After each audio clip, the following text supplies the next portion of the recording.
Hoje nós vamos então concluir o estudo do princípio da gestão de crise, passando a refletir sobre a crise que cada um de nós enfrenta. O enunciado do princípio é bem curtinho, né? Ele diz que mudanças positivas podem surgir de crises bem administradas. E nós já abordamos isso aí de vários ângulos aí nas semanas anteriores, né? Quem não assistiu, é só lembrar que os vídeos ficam todos disponíveis no nosso canal no YouTube. E nós vamos hoje então focar na questão prática, né? De como fazer para lidar com as nossas crises. Para a gente vincular isso com o conteúdo anterior e encontrar aí as questões chaves, né, para a gente aprender a lidar com a crise. Então nós temos aqui algumas frases relacionadas com algumas perguntas, né? Algumas dessas frases já foram apresentadas antes, outras não. São 5 só. A primeira delas, né, que diz que gerenciamento de crise só se aprende passando por crises, né? Então essa é uma dica para a gente, sempre que estiver enfrentando uma crise, se questionar se é a primeira vez, né, que a gente está enfrentando esse tipo de problema ou não. Porque quando a gente já enfrentou esse tipo de problema antes, obviamente a nossa capacidade de lidar com ele é muito diferente. Essa capacidade, né, que eu acabei de citar, ela é na verdade a mensagem que fica nessa frase aqui do Augusto Cury, né, que tem como dica aí que se você está enfrentando uma dificuldade, uma crise, né, como ele disse ali, né, a crise não destrói heranças nem profissões. Não importa se você tem pouco ou muito dinheiro, mas você tem inteligência que ninguém vai retirar de você. Então você precisa estudar, né, para a gente lidar com as crises, né, que trazem desafios, principalmente os inéditos, são os que a gente não conhece. Então é necessário a gente trabalhar para passar a ter o conhecimento necessário a respeito daquele problema que a gente está enfrentando. Outra questão é que a gente deve reforçar o nosso apoio, né? Então, nós, na hora de lidar com uma crise, a gente deve ter claro com o apoio de quem que eu estou contando, ou não, obviamente. Outra frase que nós mostramos anteriormente, né, diz que se a gente não ficar calmo, né, a gente vai ter mais dificuldades em lidar com a piora das crises. Então essa é uma outra questão para a gente, sempre que estiver lidando com a crise, se fazer, né? Certo? Quanto mais calmo a gente estiver, mais fácil vai ser lidar com a crise.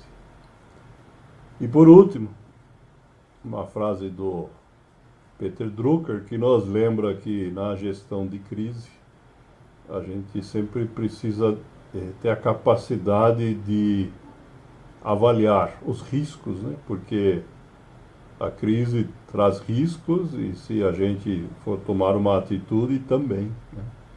Então os riscos precisam ser avaliados. Tem riscos, né, diz o Drucker, que você nunca pode correr e há riscos que você não pode deixar de correr. Então a pergunta que a gente deixa aí como resuminho é se diante da crise eu de fato avaliei os riscos envolvidos. E com essa introdução, então, podemos passar aí a pensar, né, na crise ou nas crises que cada um de nós enfrenta. O Tony Robbins, que nós já citamos diversas vezes, né, ele afirma que a vida não passa de um jogo onde todas as respostas existem. É como se todas as respostas fizessem parte aí do baralho da vida, né? Não tem nenhuma resposta que não esteja em uma carta. A questão chave, segundo Tony Robbins, é que a gente precisa encontrar as perguntas, ou traduzindo, os desafios, as crises certas, para vencer usando as cartas corretas. Essa é a postura que ele sugere, né? Quando ele diz que todas as respostas existem, né? Em tese todos os caminhos são possíveis, mas a gente precisa saber escolher aquele que vai fazer a gente superar a nossa crise. É isso que significa aqui vencer. E toda vez que a gente pega um de nossos princípios e tenta transferir para a prática, né, a gente sempre volta para essa figura, né, que quem frequenta aqui já deve se lembrar de ter visto antes, né, que nós chamamos aqui dos nossos círculos sociais, onde cada um de nós, né, tem o seu conjunto de círculos, cada um está no centro do seu, a sua família em volta, e no círculo mais externo cada um tem que colocar aí todos os ambientes nos quais interage com outras pessoas, né? O trabalho, a vizinhança, o grupo de apoio, o partido político, a comunidade religiosa, seus amigos de verdade, seus amigos das redes sociais e assim por diante. Muito bem. Então, para facilitar aqui o nosso raciocínio, nós colocamos aqui esses círculos sociais em ordem crescente, como a gente sempre faz, mas contrapondo aqui com as dicas para lidar com as crises. Então, começando aqui com as crises individuais, né? A primeira pergunta é assim: eu sei em que consiste a minha crise? A segunda pergunta é: qual crise me trouxe aqui hoje, né? Por que nós estamos aqui juntos, conversando, né? Para quem está aqui ao vivo, ou para quem estiver assistindo o vídeo depois, de gravado, né? Por que que você está aqui assistindo esse vídeo?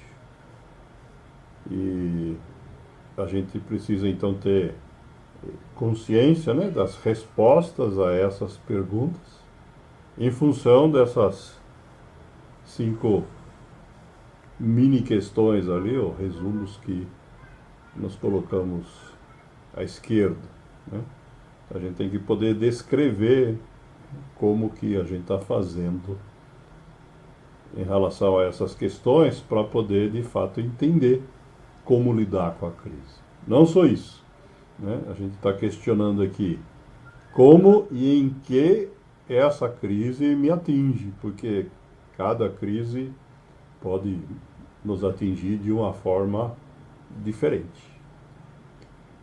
E a última pergunta aqui nesse slide diz assim: como no ápice da crise, né, crista da onda ou no fundo do poço, né, como vocês queiram interpretar, eu reajo fisicamente, né? Porque quando a gente vive crises, né, a gente tem uma reação racional, a gente tem uma reação emocional, mas a gente passa a ter muitas vezes, principalmente nos momentos mais agudos da crise, reações físicas, né? Sejam porque o nosso instinto leva a gente a usar o nosso corpo físico de determinadas formas, Em alguns casos, vocês podem pensar, por exemplo, em pessoas que começam a agir de forma violenta, ou pode ser o contrário. Nós podemos ser pessoas absolutamente pacíficas, mas a nossa reação física se transforma num mau funcionamento do nosso corpo físico.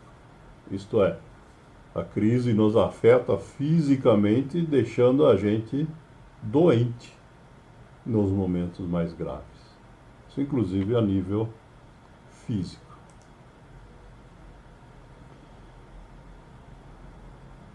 Uma vez que a gente tem essa consciência da situação que a gente vive, então, é claro, nós podemos trabalhar para sair da crise. E para isso nós temos aqui algumas questões para cada um refletir, né? Primeiro, nós temos que saber quais mudanças a gente está administrando neste momento. E eu peço de novo, né, que vocês releiam as perguntas à esquerda na medida em que a gente pensa nas respostas das perguntas à direita, né? Então, se você está fazendo mudanças, pense, né? É a primeira vez que você está fazendo esse tipo de mudança, né? Você sabe exatamente o que precisa fazer. Você sabe com quem você conta para isso. Você sabe quais são os riscos, né? Você está calmo o suficiente para poder fazer isso da melhor forma possível, né? E esse mesmo raciocínio se aplica aqui a cada uma dessas perguntas, né? Quais são os meus maiores desafios? Como eu saio da inércia, né? Essa é uma questão muito comum, né? A gente acaba funcionando de forma a não fazer mudanças, acaba ficando no que alguns chamam da zona de conforto. Aqui nós estamos chamando de inércia, isto é, em bom português, aquele ditado, deixa a vida me levar, né? Eu não faço nenhum tipo de força sobre esse processo, né? Por isso a comparação com a inércia, né? No mundo da física, né? Aquele objeto que continua se movendo do jeito que já vinha, né? Sem nenhuma mudança. E por último, uma questão que é de foro íntimo de cada um, mas as crises têm a possibilidade de desfazer a conexão da gente com a gente mesmo. É aquela situação que a gente fica totalmente perdido, totalmente fora de controle, né? Então essa é uma outra questão aí que cada um precisa avaliar, né? Como fazer para que, se porventura isso acontecer, a gente possa retomar, porque se a gente perder essa conexão, certamente a consciência a respeito do que está acontecendo fica prejudicada. Quando a gente vai para um ambiente como a família, né, que envolve outras pessoas, não só a gente individualmente, então a gente pode acrescentar aqui mais algumas questões, né?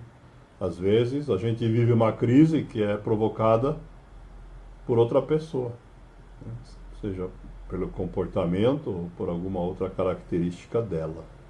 E aí, além de afetar a gente, também afeta ela, muitas vezes, né? Aí a gente deve verificar se nós temos ou não diálogo com essa outra pessoa e ter consciência, né, se nós tivemos ou não progressos ou resultados nesse processo. Por último, pensando no ambiente familiar, né, muitas vezes, além de nós e aquele outro que provocou essa crise, pode ter outras pessoas, né?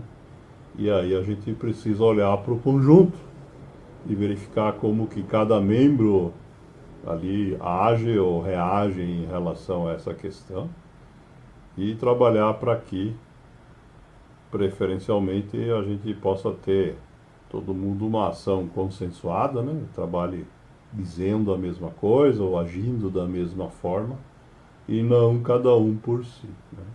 Quanto mais forte for a mensagem que a gente passar no diálogo aí com várias pessoas, maior a chance de conseguir ajudar esse outro a superar a crise dele.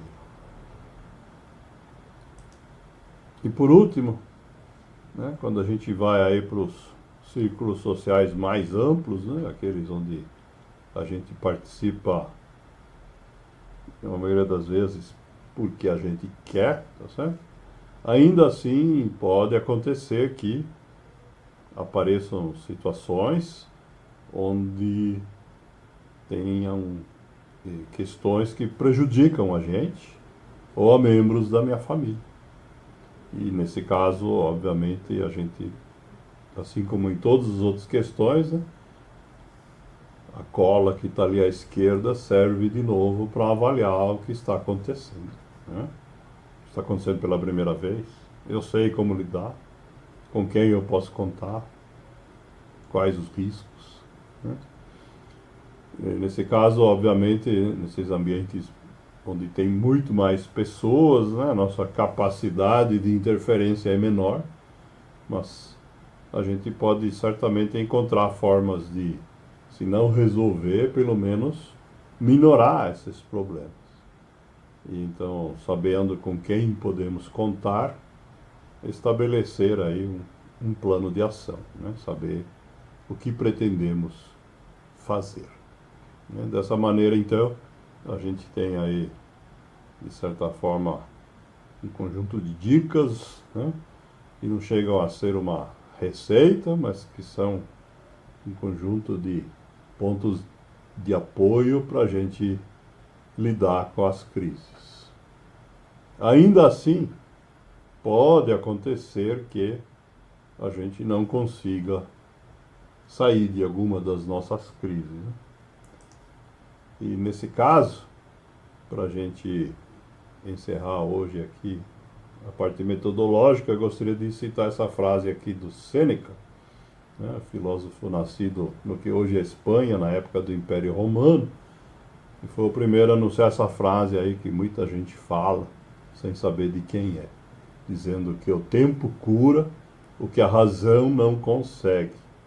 Quando nós estamos aqui falando em superar crises, usando todos esses mecanismos que a gente descreveu, de fato a gente está fazendo uso intenso, né, daquilo que o Sêneca chama de razão, que nós chamamos de consciência também.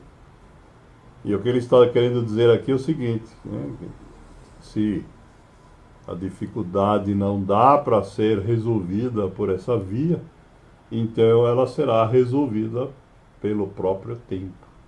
Eu dito de uma outra forma, se não tem solução, resolvido está. Alguns dizem desse jeito. O importante aqui, né, que embora essas afirmações são verdadeiras, a gente precisa sempre lembrar que se a gente optar por esse caminho, né, que o tempo cure aquilo que a gente não consegue, então isso significa que o nosso processo vai ser muito mais longo, né, porque o tempo que vai levar para curar desta forma não está no nosso controle. Acaba, na verdade, fazendo com que o nosso sofrimento se estique ao longo do tempo, né? E é por isso, então, que sempre que possível, né, a gente procura usar essas técnicas que a gente acabou de descrever.